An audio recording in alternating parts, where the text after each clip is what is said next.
money and got activated. Saw the money and got activated.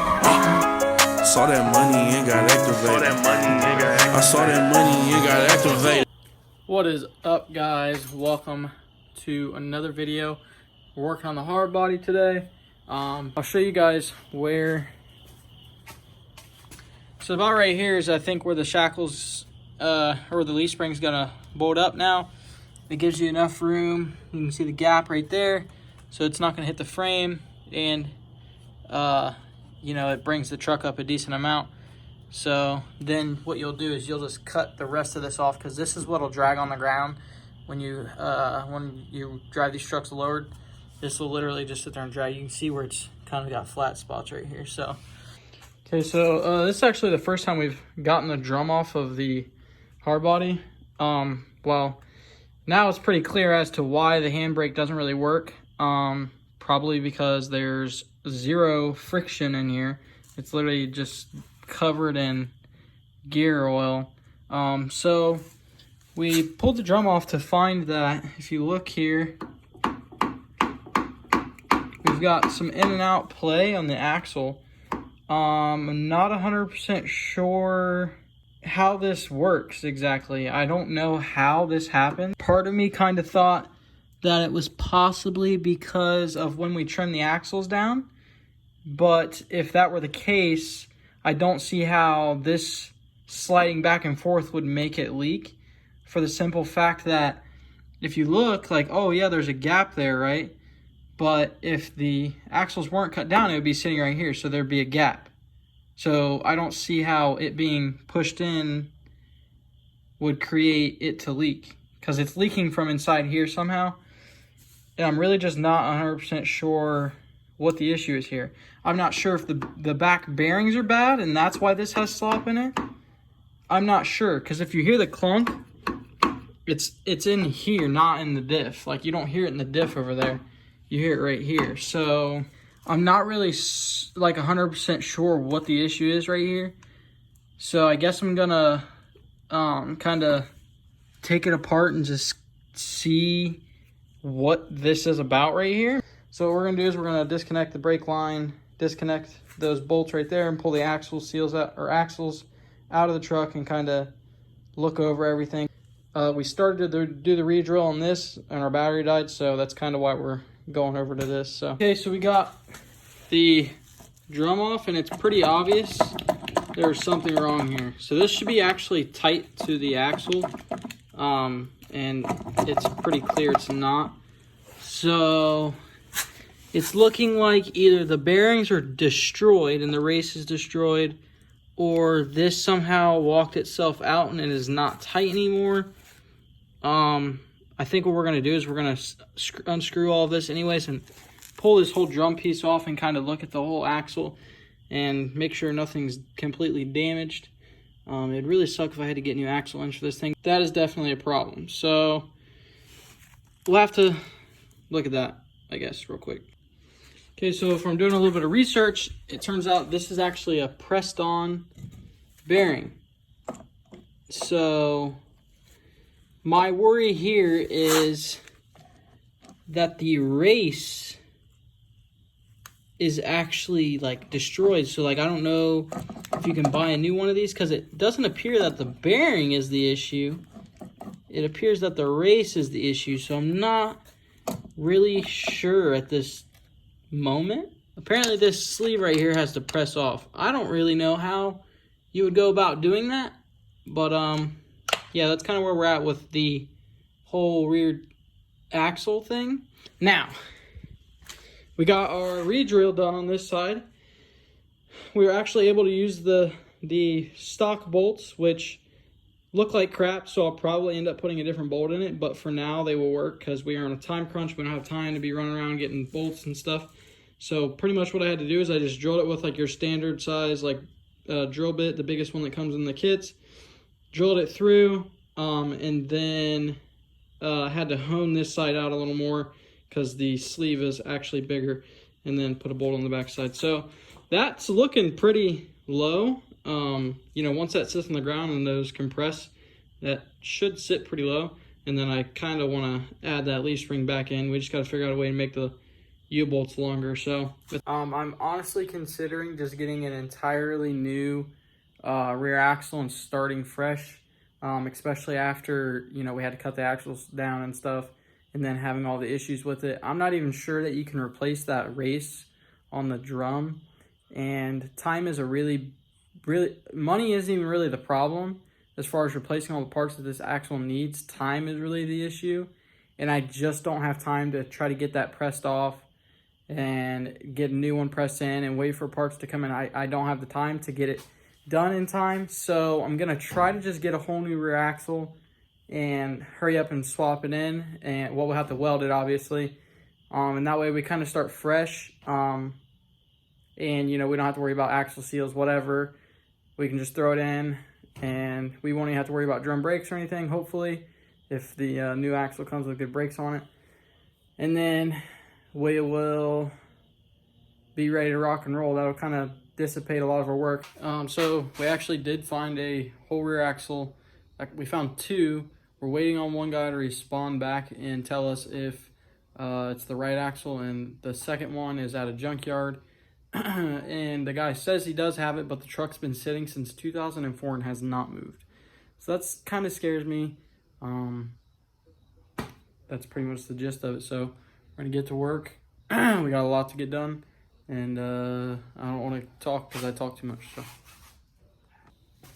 all right, ran into one other little hiccup that I didn't, I guess, know about. I guess I should have kind of thought that in my head, but I'll show you. So this is where the shock goes at, and if you look at that side, it's on the right side because we need it to be right here. We need it to be on the inner so the shock can go up, right?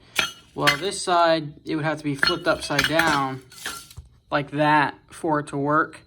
So I didn't really think of that. So I guess what we're gonna do is we're just gonna weld a piece of all thread right here all the way across, and see if it's strong enough, obviously, but I think that's the plan. I really didn't want to have to weld on something like this because there's so much pressure on it, but we don't really have any other choice. So I'm gonna go ahead and weld that up.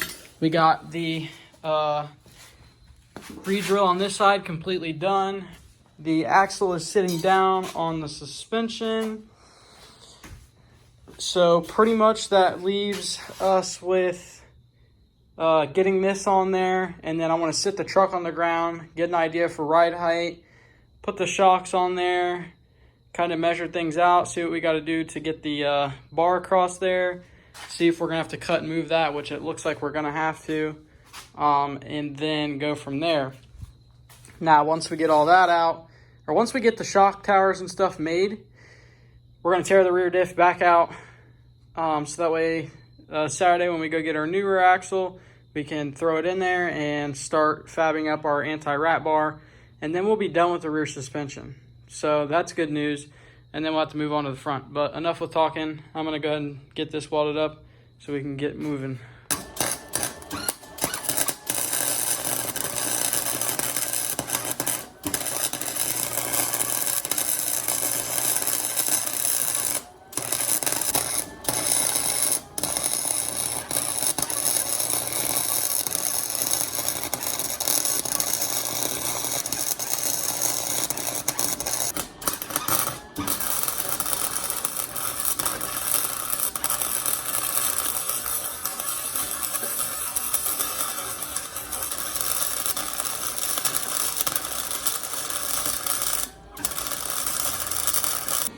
Got our welds on this.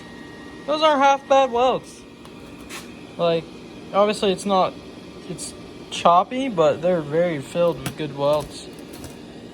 The thing I hate about cheap welders is the splatter, or flux welders, I should say, flux core welders, but I was gonna put like a support here, but I don't know if I'm even gonna do that, because this is way stronger than this.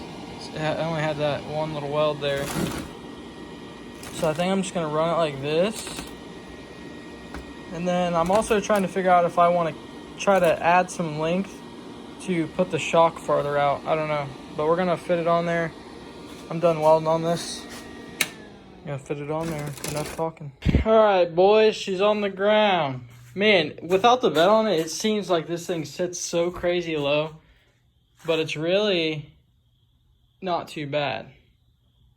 So obviously once the bed goes on, this thing's probably going to drop almost an inch as far as, you know, ride height, but it's looking pretty low. I think once we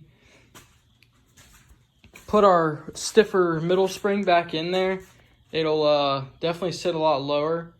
The goal is to, you know, make it as low as we can, but still be functional. So our worry about the shock and the stiffening bar, the plastic does kind of hit it right here, but it's just the plastic. So I think I'm just going to kind of run it like that. I know it's probably not the most ideal thing in the world, but, you know, I really don't want to cut that bar back out. So I may run this shock a little farther out, and I'm thinking about possibly making the same thing over there, just so I have some adjustment and so we don't have to press the metal sleeves out of these shocks. So when we take the diff out, we'll go ahead and fab up another one of those. Man, this thing is looking good. I'm liking it. So I think what I'm getting ready to do now is I'm going to kind of get a rough idea for height as far as the shocks go. I mean, I know that, you know, these are going to have to compress some, so that's something we'll have to mess with. So I got this square tubing here, and the plan was to cut like a 6-inch section here and kind of weld it to the frame, right? And then put our L channel across. So that would put the shocks roughly compressed to about right here, which should be ideal, but I'm gonna try to push these down and see what our bottoming out you know, compression is. Okay, so that's fully compressed right there. So I think we'll be more than fine to kind of put this steel box on there and then you know, run that L channel across. So I think what I'm going to do now is kind of get an idea for where I want the shocks to be at, and then from that point we will kind of scuff the frame up and probably start welding this box, you know, cut the box tube down, start welding that on, and then we'll have to get our L channel across, and then we might even have to weld or even make like a piece of all thread that screws into it, but like a support bracket in the middle so that this doesn't bow. I don't think it will though, so, but yeah. And we're wrapped up for the night. I'll show you what we got done. Okay, so it doesn't look like much, but this is pretty much ready to go. So we gotta weld those onto the frame, obviously. We already got everything cleaned up and ready. We'll probably just tack the ends first, just to make sure everything's in the right spot, and then we'll do like full welds all the way across. It's going to be really tricky to weld that, so I'm not really looking forward to that because of the angle you have to pretty much lay down on this. And then we got our piece of angled steel across here, and pretty much that's the spots they'll be in. And I really want to bolt this on just so that way we can get the bed back on. And then once we have the bed on, we can probably just go ahead and weld it on. Yep, we're getting there, guys. So tomorrow when we come back out, we'll get all this stuff tacked up and get the shocks where they need to be, and then we'll take the rear end out of the truck, and once we get the new rear end in, we can start on the front, get the front done, and then we can throw the bed on too, whatever. But yeah. With that being said, guys, that's going to be the end of this video. I appreciate you guys watching. Stay tuned for the next video. Should be about the Hardbody. Going to go pick up the axle this weekend, and I'm sure we'll vlog that and whatever else. So we're getting there, guys. We're getting there. Yep, pretty much. If you guys want to see sooner updates on the Hardbody, I post every single day. I post a countdown on my Instagram story, like kind of like like a progress countdown, I guess you would say, every single day. So follow my Instagram at SLZ Uncut. That's all lowercases, all one word, no spaces, no anything. And I'll see you guys in the next video. Deuces.